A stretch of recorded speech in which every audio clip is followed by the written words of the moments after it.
Hello everyone, YouTube channel academic barriers पर आपका बहुत बहुत स्वागत है। बात करते हैं आज के टॉपिक की, adaptation and accommodation for intellectual disability, simply बौद्धिक अक्षमता के लिए अनुकूलन। तो चलिए शुरू करते हैं। प्रस्तावना या इंट्रोडक्शन। आज भी भारत के ग्रामीण क्षेत्रों में बौद्धिक अक्षम बच्चों को पागल कहा जाना एवं माना जाना आम सी बात है। इसके अलावा भी बौद्धिक अक्षमता के प्रति विभिन्न भ्रांतियां व्याप्त हैं, जैसे बौद्धिक अक्षमता बुरी आत्माओं के प्रभाव की वजह से होता है, बौद्धिक अक्षमता झाड़ फूक से ठीक हो सकती है या शादी किए जाने पर यह ठीक हो सकती है। बौद्धिक अक्षमता एक छुआछूत का रोग है जो साथ बैठने, साथ खेलने इत्यादि से हो सकता है। बौद्धिक अक्षमता माँ बाप के पिछले जन्मों के कर्मों का फल है इत्यादि।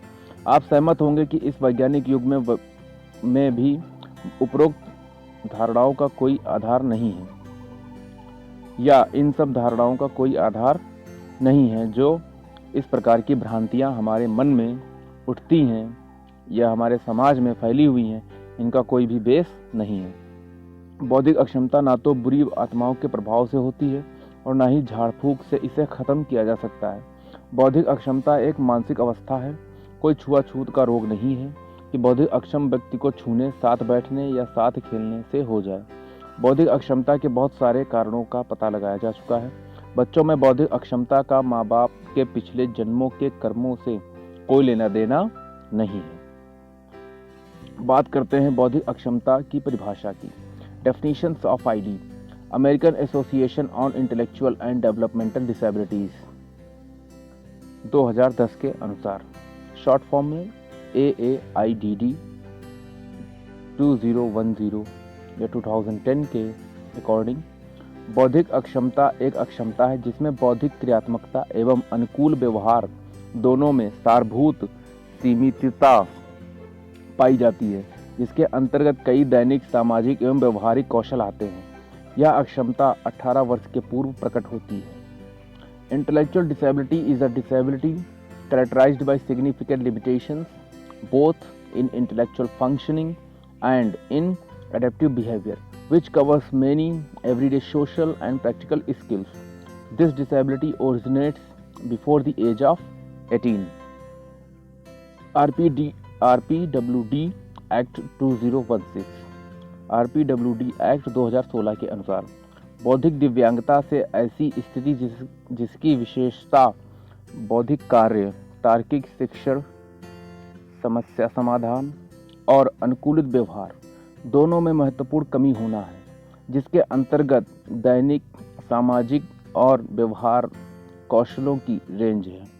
नोट: सन 2007 में एक मत से मानसिक मंदिता से नाम बदलकर बौद्धिक अक्षमता कर दिया गया और तद अनुसार American association of mental retardation का नाम बदलकर American association of intellectual and developmental disabilities कर दिया गया।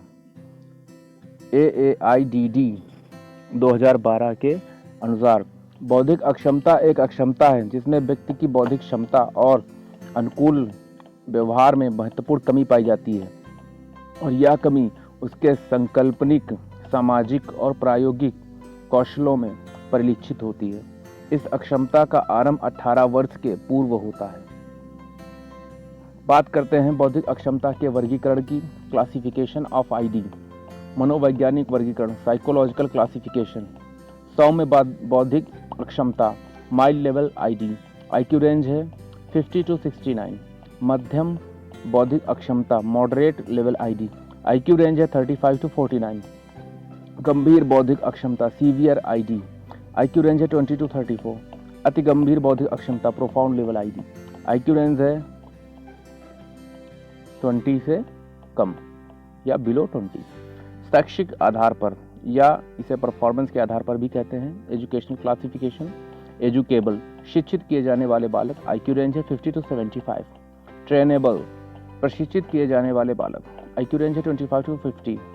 कस्टोडियल, इनका जो आईक्यू रहता है वो बिलो 25 रहता है और ये ना तो ट्रेन किए जा सकते हैं और ना ही शिक्षित किए जा सकते हैं। यह विभिन्न प्रकार का वर्गीकरण मानसिक मंदित बच्चों की शिक्षा, उसके व्यवहार व स्वतंत्रता के स्तर के बारे में समझ के एक स्तर को विकसित करता है, अर्थात उनको समझने में सहायता प्रदान करता है। इस वर्गीकरण के आधार पर ही हम अनुकूलन व समायोजन करेंगे। इस वर्गीकरण से बच्चे की मूलभूत आवश्यकताओं एवं उसकी क्षमता का पता चलता है। अब बात करते हैं अनुकूलन या अडेप्टेशन की।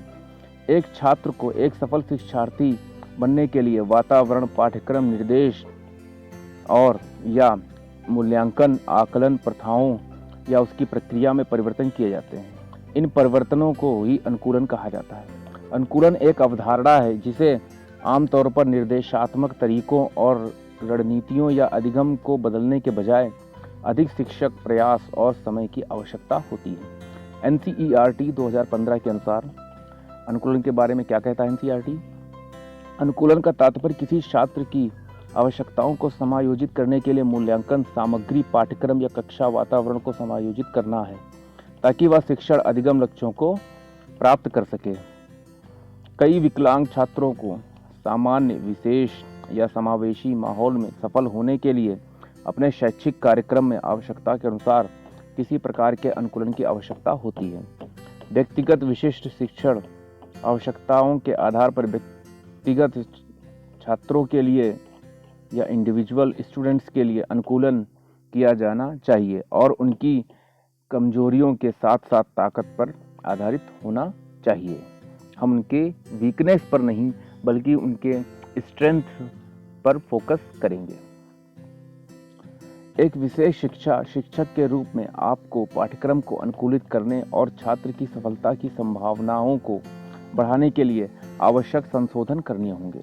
यदि आप एक नियमित विद्यालय में काम कर रहे हैं तो आप दिव्यांगता वाले बच्चों के संपर्क में आ सकते हैं, जिसके लिए जो कुछ इस तरीके से दिव्यांगताएं हो सकती हैं: श्रवण बाधिता, अधिगम अक्षमता, बौद्धिक अक्षमता, संवेगात्मक दिव्यांगता, attention deficit, hyper active disorder या किसी भी अन्य प्रकार के विशेष आवश्यकता वाले बच्चे आपको अपने क्लास में या समावेशी माहौल में आपको मिल सकते हैं। आगे बात करते हैं, शिक्षकों को विभिन्न शिक्षार्थियों की ज़रूरतों को पूरा करने के लिए और समानता प्रदान करने के लिए अनुकूलन करना चाहिए ताकि सभी शिक्षार्थियों को लाभ हो और वे पूरी तरह से कक्षा की गतिविधियों में भाग ले सके। अनुकूलन शैक्षिक मानकों को कम करने का इरादा नहीं है।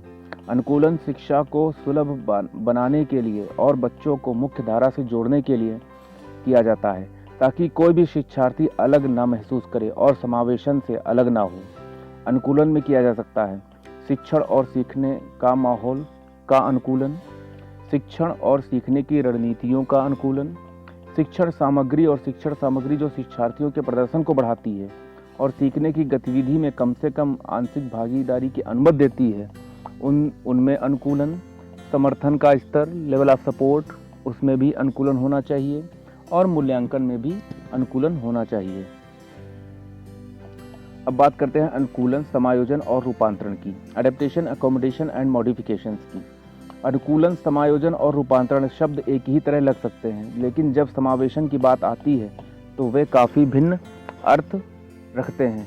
जैसा कि हम बात कर चुके हैं कि एक छात्र को एक सफल शिक्षार्थी बनने के लिए वातावरण, पाठ्यक्रम, निर्देश और या मूल्यांकन आकलन प्रक्रिया में परिवर्तन किए जाते हैं। इन परिवर्तनों को ही अनुकूलन कहा जाता है। अब बात करेंगे समायोजन व रूपांतरण की, जो कि अनुकूलन से ही संबंधित है। अनुकूलन के भाग, समायोजन, रूपांतरण। कहने का मतलब यह है कि अडेप्टेशन के दो पार्ट हैं, एकोमोडेशन एंड मॉडिफिकेशन। बात करते हैं सबसे पहले समायोजन की, एकोमोडेशन। समायोजन एक प्रकार का अनुकूलन है जो एक बच्चे को निर्देश, कक्षा के वातावरण, मूल्यांकन या अन्य सामग्रियों और विशेषताओं में परिवर्तन करके एक बच्चे के लिए एक व्यक्तिगत सीखने का माहौल बनाता है ताकि एक छात्र को कक्षा गतिविधियों में भाग लेने और ज्ञान कौशल का प्रदर्शन करने का समान अवसर प्रदान किया जा सके। समायोजन वह अनुकूलन है जो पाठ्य सामग्री स्तर के मानकों को कम नहीं करते हैं बल्कि पाठ्यक्रम सामग्री तक पहुंच प्रदान करने में मदद करते हैं। समायोजन मूलभूत रूप से पाठ्यक्रम मानक या मूल्यांकन की अनुदेशात्मक स्तर, सामग्री या सीखने की अपेक्षाओं को नहीं बदलते हैं।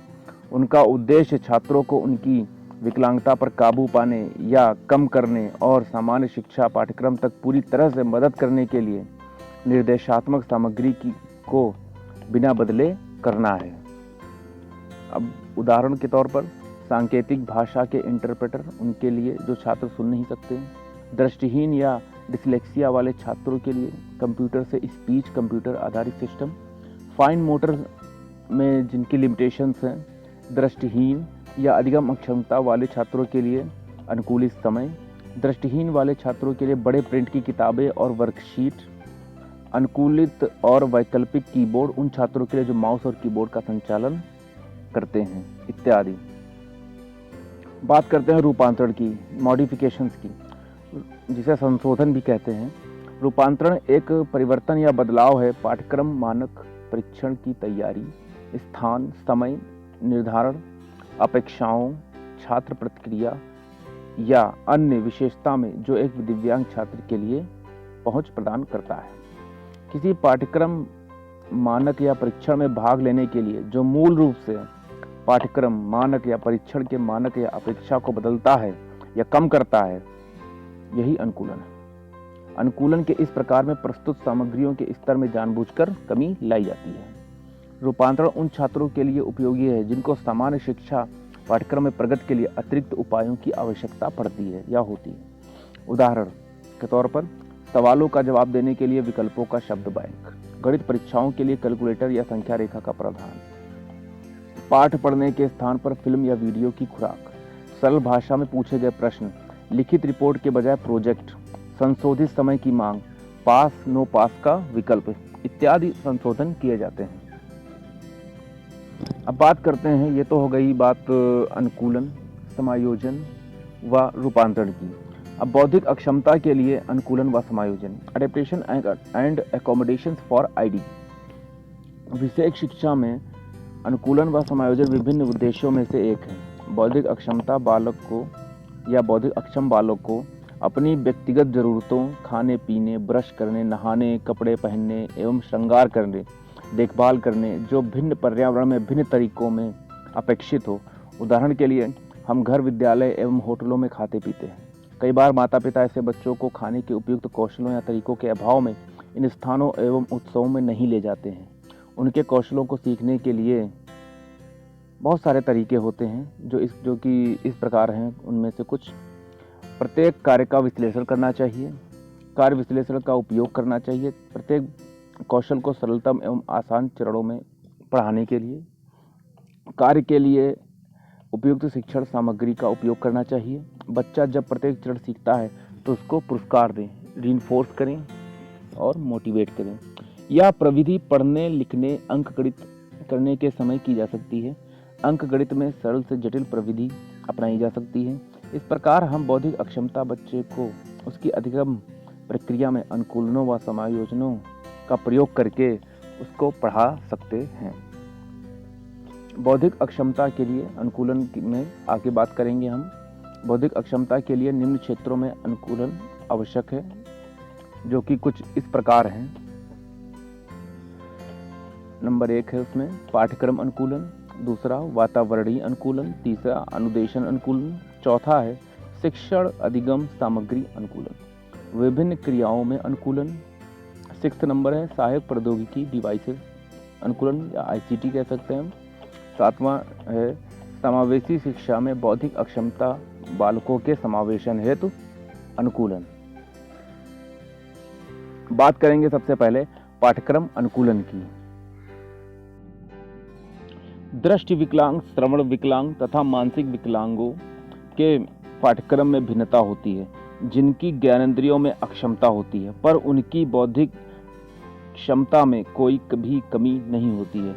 इसलिए वे साधारण पाठ्यक्रम में कुछ परिवर्तन करने से पर्याप्त सीमा तक लाभान्वित हो सकते हैं।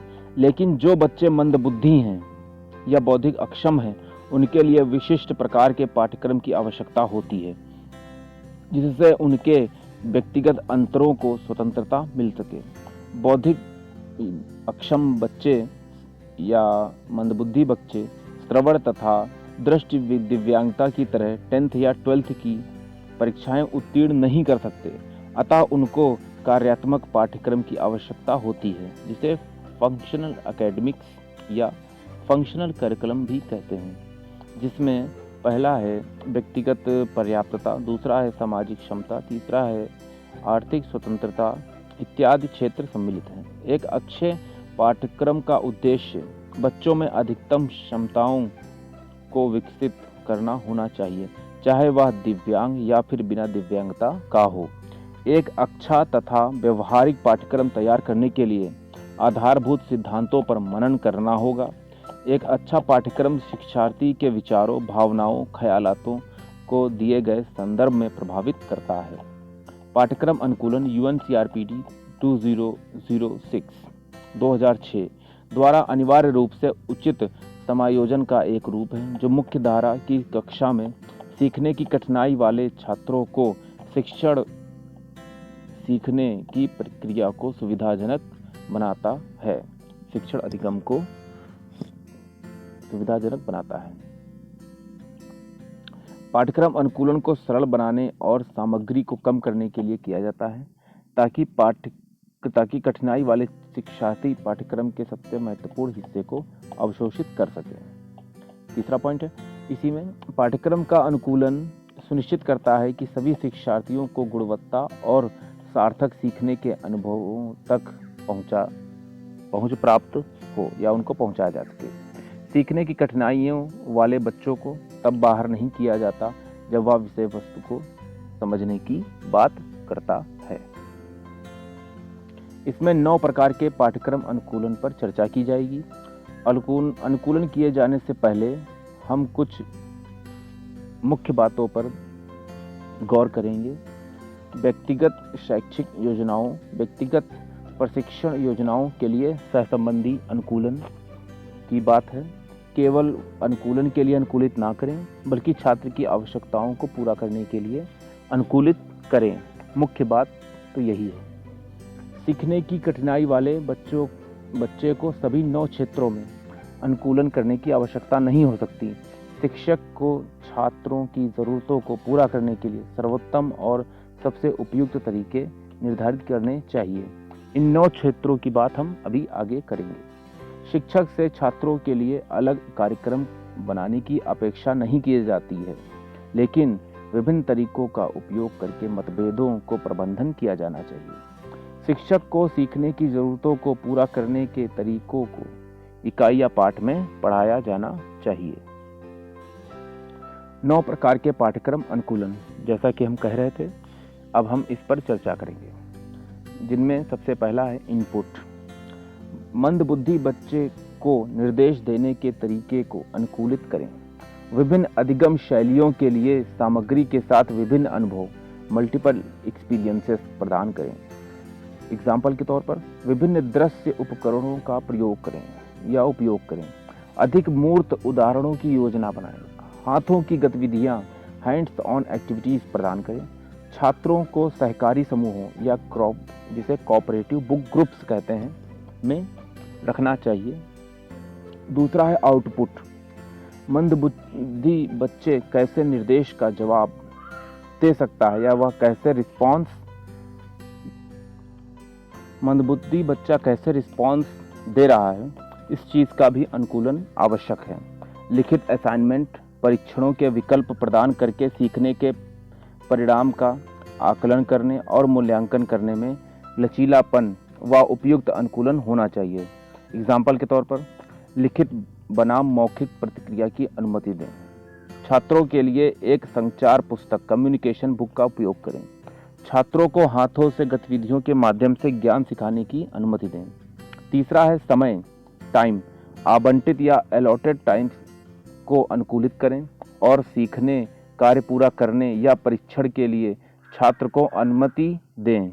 प्रश्नों की संख्या या प्रकृति को कम करें या असाइनमेंट और परीक्षणों को पूरा करने के लिए अतिरिक्त विस्तारित समय दें। अधिक अंतराल और अतिरिक्त अनुदेशात्मक समय दिया जाना चाहिए। एग्जाम्पल के तौर पर किसी कार्य को पूरा करने के लिए समय रेखा या टाइमलाइन को अलग अलग व आवश्यकता अनुसार रखना। शिक्षार्थियों के लिए अलग तरह से सीखने, वृद्धि या कमी को गति देना। बात करते हैं चौथा पॉइंट की, कठिनता का स्तर, डिफिकल्टी लेवल, कौशल स्तर, समस्या प्रकार या नियमों को अनुकूलित करें कि एक बौद्धिक अक्षम बालक कैसे कार्य कर सकता है। एक बौद्धिक अक्षम छात्र की सीमाओं और कठिनाई स्तर को समझकर अधिकतम सहायता सुनिश्चित करने के लिए, कठिनाई को दूर करने या कम करने में मदद करने के लिए उपयुक्त सहायता और समर्थन का उपयोग किया जा सकता है। एग्जाम्पल के तौर पर गणित की समस्याओं के लिए कैलकुलेटर की अनुमति दें, कार्य दिशाओं को सरल बनाएं, शिक्षार्थियों की आवश्यकताओं को समायोजित करने के लिए नियमों में बदलाव करें। चलिए आगे बात करते हैं समर्थन का स्तर, लेवल ऑफ सपोर्ट। समर्थन का स्तर छात्र की शारीरिक, संज्ञानात्मक या संवेदी मुद्दों के संदर्भ में कठिनाई की प्रकृति पर निर्भर करेगा। बौद्धिक अक्षम शिक्षार्थी के साथ व्यक्तिगत सहायता व समर्थन को बढ़ावा चाहिए या उसको बढ़ाना चाहिए। उदाहरण, सहकर्मी मित्रों, शिक्षण सहायकों, सहकर्मी ट्यूटर्स या क्रॉस एज ट्यूटर्स को नियुक्त किया जाना चाहिए ताकि बौद्धिक अक्षम छात्र आसानी से सीख सके। अगला पॉइंट है 6 नंबर, सामग्री का आकार, साइज ऑफ द कंटेंट। सामग्री के सबसे कठिन भाग को कम किया जा सकता है और प्रत्येक बच्चे की अधिकतम शिक्षा सुरक्षित करने के लिए कुछ भागों को छोड़ा भी जा सकता है। पिरामिड मोड का उपयोग करके विद्यार्थियों की ज़रूरतों के अनुरूप सामग्री की योजना का वर्णन किया जा सकता है। एक बौद्धिक अक्षम शिक्षार्थी को सीखने या पूर्ण करने के लिए अपेक्षित आइटम्स की संख्या को अनुकूलित करें। एग्जाम्पल के तौर पर उन सामाजिक आइटम्स की संख्या को कम करें जहां बौद्धिक अक्षम बच्चा किसी भी समय सीख सकता है। आगे की बात करेंगे हम, जो कि अगला पॉइंट है 7 नंबर, भागीदारी का स्तर, डिग्री ऑफ पार्टिसिपेशन। कक्षा में की गई गतिविधियां सभी छात्रों की सक्रिय और समान भागीदारी सुनिश्चित करनी चाहिए। एक बौद्धिक अक्षम बच्चे को उस सीमा तक अनुकूलित करें जो कार्य में सक्रिय रूप से शामिल हो सके। उदाहरण के तौर पर भूगोल में एक छात्र के पास ग्लोब है जबकि अन्य छात्र स्थानों को इंगित करते हैं। अगला पॉइंट है 8 नंबर, वैकल्पिक लक्ष्य, अल्टरनेटिव गोल्स। लक्ष्य या उद्देश्यों में परिवर्तन किया जा सकता है। हालांकि सिखाई गई सामग्री समान होती है, इसे कभी कभी कार्यात्मक पाठ्यक्रम के रूप में संदर्भित किया जा सकता है क्योंकि इसमें आमतौर पर जीवन कौशल का अधिग्रहण शामिल होता है। बौद्धिक अक्षमताओं के लिए समान सामग्रियों का उपयोग करते हुए लक्ष्यों या परिणामों की अपेक्षाओं को अनुकूलित करना चाहिए। नेक्स्ट पॉइंट है पाठ्यक्रम का प्रतिस्थापन, सब्स्टिट्यूशन ऑफ करिकुलम। अभिप्रेत या इच्छित पाठ्यक्रम को एक आसान पाठ्यक्रम से प्रतिस्थापित किया जा सकता है या आमतौर पर विशेष स्कूलों में किया जाता है। एक बौद्धिक अक्षम शिक्षार्थी के व्यक्तिगत लक्ष्यों को पूरा करने के लिए विभिन्न निर्देश और सामग्री प्रदान व उसमें संभावित अनुकूलन करना चाहिए, उचित पाठ्यक्रम का चयन करके, ताकि एक बौद्धिक अक्षम बालक उस पाठ्यक्रम में अपने को साबित कर सके। ये पाठ्यक्रम उसकी आयु स्तर व संज्ञान के अनुरूप हो। अब बात करते हैं बौद्धिक अक्षमता में पाठ्यक्रम अनुकूलन। विद्यार्थियों के समूहों के आधार पर पूर्व प्राथमिक स्तर, सेकेंडरी स्तर, प्री वोकेशनल स्तर व वोकेशनल स्तर पर किस तरीके से हम उसका अनुकूलन करेंगे। पाठ्यक्रम में वे सभी क्रियाएं शामिल होती हैं जो विद्यार्थी को समाज में सफल जीवन व्यतीत करने के लिए आवश्यक होती है। मानसिक विकलांगों का पाठ्यक्रम गैर विकलांगों से भिन्न होता है। गैर विकलांग पक्षों के पाठ्यक्रम में विषय जैसे अंग्रेजी, गणित, विज्ञान तथा सामाजिक अध्ययन सम्मिलित होते हैं, जबकि मानसिक विकलांग बच्चों के सभी समूहों के पाठ्यक्रम में मुख्य क्षेत्रों में अनुकूलन होना आवश्यक होता है, जो कि कुछ इस प्रकार हैं। व्यक्तिगत कौशल, भोजन करना, पीना, प्रसाधन, नहाना तथा सजने संवरने एवं खुद की साफ सफाई वाले कौशल। इसमें सारी पर्सनल स्किल्स आती हैं, ईटिंग, ड्रिंकिंग एटसेट्रा। सामाजिक कौशल, समूह व्यवहार, सहायता लेना, अपनी बारी का इंतजार करना, आत्मनिर्भर बनना, गुड मॉर्निंग, गुड नाइट इत्यादि कौशल सिखाए जाने चाहिए, वो भी प्रॉपर एडेप्टेशन एवं एकोमोडेशन करके। शैक्षिक कौशल, पढ़ना लिखना, अंकगणित इत्यादि कौशल। भाषा एवं संप्रेषण कौशल, व्यक्त करने वाली भाषा तथा ग्रहण करने की भाषा, एक्सप्रेसिव एंड रिसेप्टिव लैंग्वेजेस कौशल, व्यवसायिक कौशल, खाना बनाना, खरीदारी करना, यात्रा करना, पर्यावरण सुरक्षित करना, सिलाई बुनाई इत्यादि कौशल। अगर हम विशेष शिक्षा के उद्देश्यों को प्राप्त करने का प्रयत्न करते हैं, जैसे कि मानसिक बंधित बच्चे को आत्मनिर्भरता के लिए तैयार करना है, जो उनकी शिक्षा में इन क्षेत्रों को सम्मिलित करना अति आवश्यक हो जाता है। इन क्षेत्रों में बौद्धिक अक्षमता वाले बालकों के लिए पाठ्यक्रम अनुकूलन विभिन्न समूहों में प्राथमिक स्तर से लेकर वोकेशनल स्तर तक विभिन्न कार्यात्मक प्रशिक्षण के द्वारा संभव हो पाता है। कार्यात्मक प्रशिक्षण देते समय यह याद रखना भी आवश्यक है उनके गामक भाषा कौशलों को विकसित करने के लिए क्रियाएं भी शामिल की जाएं। इसके अतिरिक्त गैर विकलांग बच्चों से अपेक्षा की जाती है वह संपूर्ण पाठ्यक्रम में पूरे समूह द्वारा महारत हासिल करें, जबकि पाठ्यक्रम में महारत हासिल करना उनके क्रियात्मक स्तर तथा वहाँ की परिस्थितियों पर निर्भर करता है।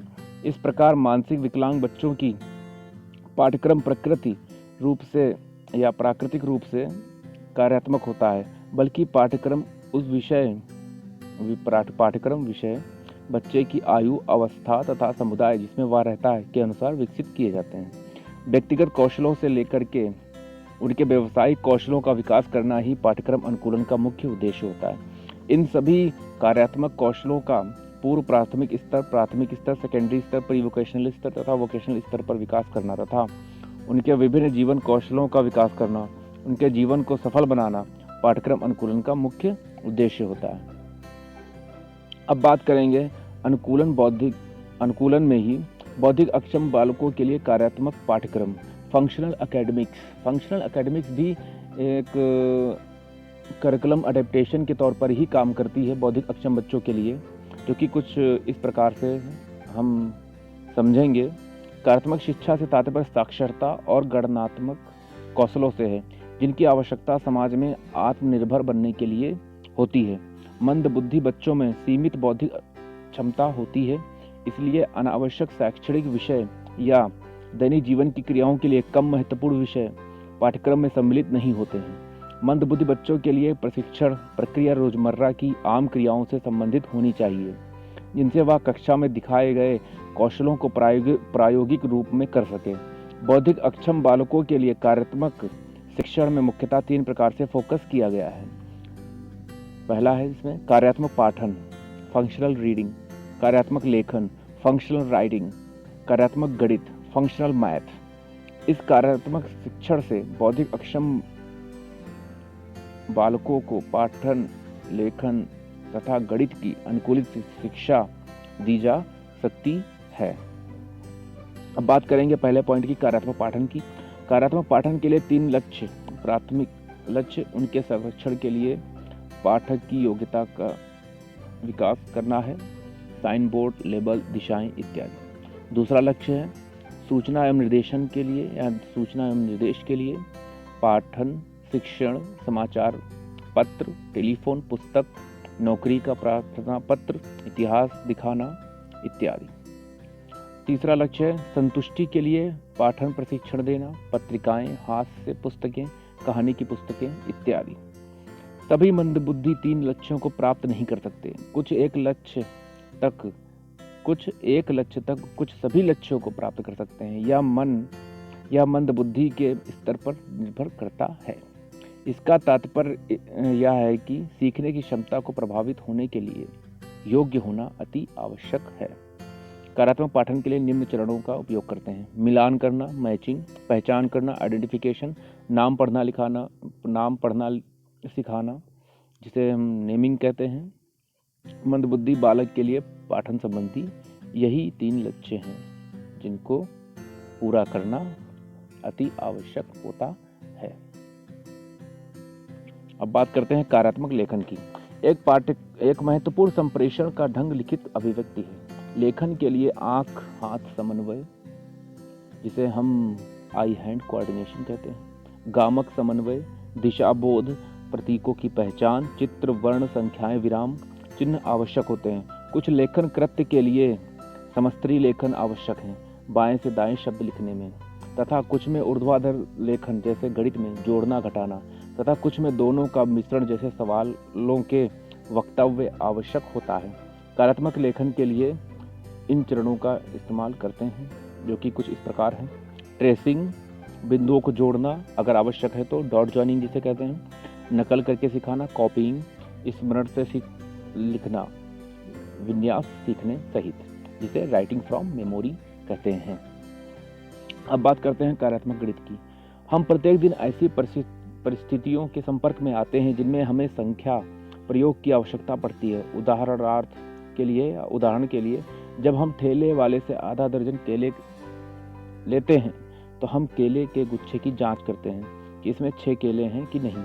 हम संख्या कौशल नाना प्रकार की प्रतियों में प्रयोग करते हैं, जैसे घर में, समुदाय में तथा काम करने के स्थान में मेज पर कितनी तस्तरियां रखें, काम पर जाने के लिए कौन सी बस संख्या पकड़ें, बस का किराया कितना है, कार्यालय पहुंचने में कितना समय लेती है, इत्यादि। कार्यात्मक गणित के माध्यम से बौद्धिक अक्षम बालक को वर्गीकरण, गणन, जोड़, घटाना, गुणा भाग, क्रम बंधन, समय, पैसा तथा नाप तोल सिखाने की युक्तियां, मुद्रा आधारित टोकन इकोनॉमी, अधिक व कम का ज्ञान, छोटे बड़े का ज्ञान इत्यादि का ज्ञान दिया जाता है, वो भी उपयुक्त अनुकूलन के साथ।